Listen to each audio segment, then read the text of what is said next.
পেটের চর্বি কমানোর জন্য আমরা কত কিছুই না করি তাই না, কিন্তু রেজাল্টটা যেন কিছুতেই আসে না। কারণটা কি জানেন? কারণ আমরা বেশিরভাগ সময় ভুল জায়গায় ফোকাস করি। তো আজকের এই আলোচনায় আমরা ওইসব প্রচলিত ধারণাগুলো একটু সাইডে রেখে সরাসরি বিজ্ঞানের দিকে তাকাবো। দেখব পেটের চর্বি কমানোর আসল চাবিকাঠিটা আসলে কোথায়। হ্যাঁ, এই প্রশ্নটা মনে হয় আমাদের সবার। কেন কেন পেটে চর্বি এত জেদি, এত ক্রাঞ্চ, এত ডায়েট কন্ট্রোল, সবকিছুর পরেও এটা যেন নড়তেই চায় না। আসল কথা হলো, আমরা সমস্যাটা শুধু ওপরের দিকেই কাজ করি, এর গভীরে পৌঁছাই না। এর পেছনে কিন্তু একটা জটিল বায়োলজিক্যাল খেলা চলছে। চলুন আজ সেটা একটু ভেঙে দেখি। দেখুন, একদিকে আছে সেই সব কমন পদ্ধতি, মানে ঘন্টার পর ঘন্টা ক্রাঞ্চ করা, ফ্যাট বার্নিং চা খাওয়া বা অসম্ভব সব কঠিন ডায়েট।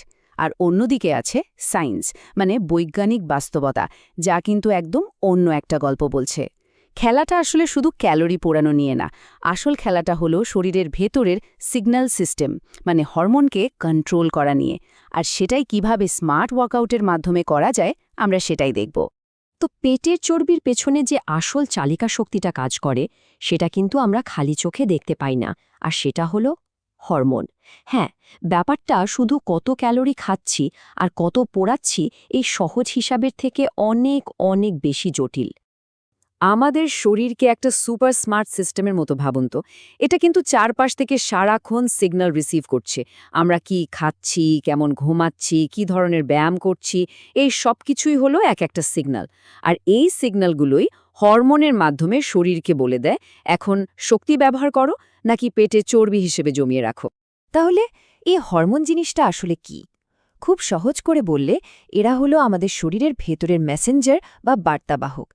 ঠিক যেমন একজন অফিসের ম্যানেজার তার টিমকে নির্দেশ দেয়, হরমোনও আমাদের শরীরকে বলে দেয় কখন এনার্জি খরচ করতে হবে আর কখন ভবিষ্যতের জন্য ফ্যাট জমাতে হবে, বিশেষ করে পেটের দিক। ব্যাপারটাকে আরও সহজে বুঝতে গেলে ভাবুন তো, হরমোন হলো আমাদের শরীরের মেটাবলিজমের একজন পাওয়ারফুল ট্রাফিক পুলিশ। এরাই কিন্তু পুরো ট্রাফিক কন্ট্রোল করে, মানে কখন ক্যালোরি পুড়বে আর কখন জমা হবে, এই সব বড় বড় সিদ্ধান্তগুলো কিন্তু এদেরই হাতে। স্ট্রেস আর পেটের চর্বির মধ্যে যে একটা সরাসরি কানেকশন আছে, এটা হয়তো অনেকেই জানি। এর মূলে আছে কর্টিসল নামের একটা হরমোন। দেখুন কি হয়, যখন আমরা অনেক দিন ধরে স্ট্রেসে থাকি বা ঠিকমতো ঘুমাই না, তখনই কর্টিসলের লেভেলটা বেড়ে যায়। শরীর তখন ভাবে, আরে কোনো একটা ইমার্জেন্সি সিচুয়েশন তৈরি হয়েছে। আর ইমার্জেন্সির জন্য শরীর কি করে? ভবিষ্যতের জন্য শক্তি জমিয়ে রাখে। আর এই শক্তি জমানোর জন্য ওর সবচেয়ে পছন্দের জায়গা হলো আমাদের পেট। এভাবেই কিন্তু স্ট্রেস সরাসরি পেটের চর্বি বাড়িয়ে দেয়। আচ্ছা, তাহলে প্রশ্ন হল, হরমোনের এই পাওয়ারফুল খেলাটাকে আমরা নিজেদের পক্ষে আনব কিভাবে? উত্তরটা কিন্তু বেশ অবাক করার মতো সহজ আর খুবই কার্যকর। Science based weight lifting. তবে এটা কিন্তু যেমন তেমন লিফটিং না, এর পেছনেও একটা দারুণ কৌশল আছে। আর এখানেই আমাদের চিন্তাভাবনায় সবচেয়ে বড় বদলটা আনতে হবে। ঘণ্টার পর ঘণ্টা শুধু ক্যালোরি পোড়ানোর জন্য ব্যায়াম করাটা আসলে পুরনো দিনের চিন্তা। নতুন আর এফেক্টিভ অ্যাপ্রোচটা হলো এমনভাবে এক্সারসাইজ করা যেটা শরীরের ভেতরের হরমোনের পরিবেশটাকেই পাল্টে দেবে। আমাদের আসল লক্ষ্য হলো শরীরকে ফ্যাট স্টোরিং মোড থেকে বের করে ফ্যাট বার্নিং মোডে সুইচ করানো। কৌশলগত লিফটিং কিন্তু সরাসরি হরমোনের ওপরেই কাজ করে। এটা এমন মাসল তৈরি করে যা আমাদের মেটাবলিজমকে ২৪ ঘন্টা চালু রাখে।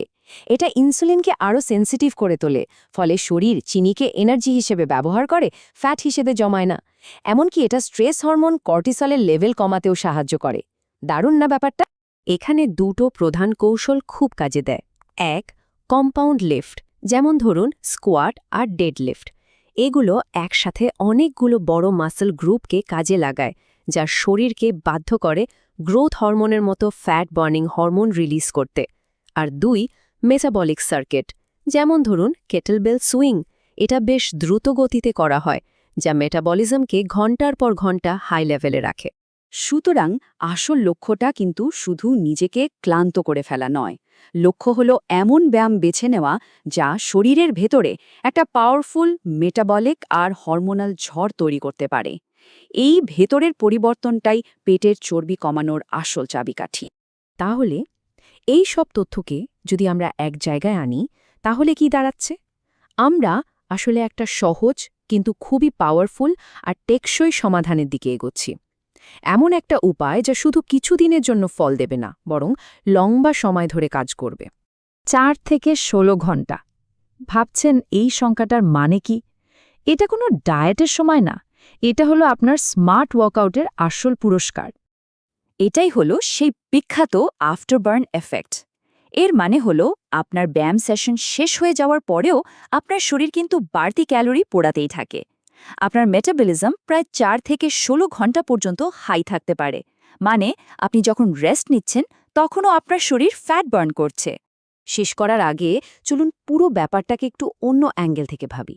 আমাদের লক্ষ্যটা যদি পেটের চর্বির সাথে যুদ্ধ করা না হয়, বরং শরীরকে এমনভাবে তৈরি করা হয় যাতে সেটা নিজেই ফ্যাটকে আরও ভালোভাবে ম্যানেজ করতে পারে, তাহলে কেমন হয়? আসলে শত্রুতা করার বদলে শরীরকে আরও স্মার্ট আর এফিশিয়েন্ট করে তোলাই হয়তো আসল সমাধান।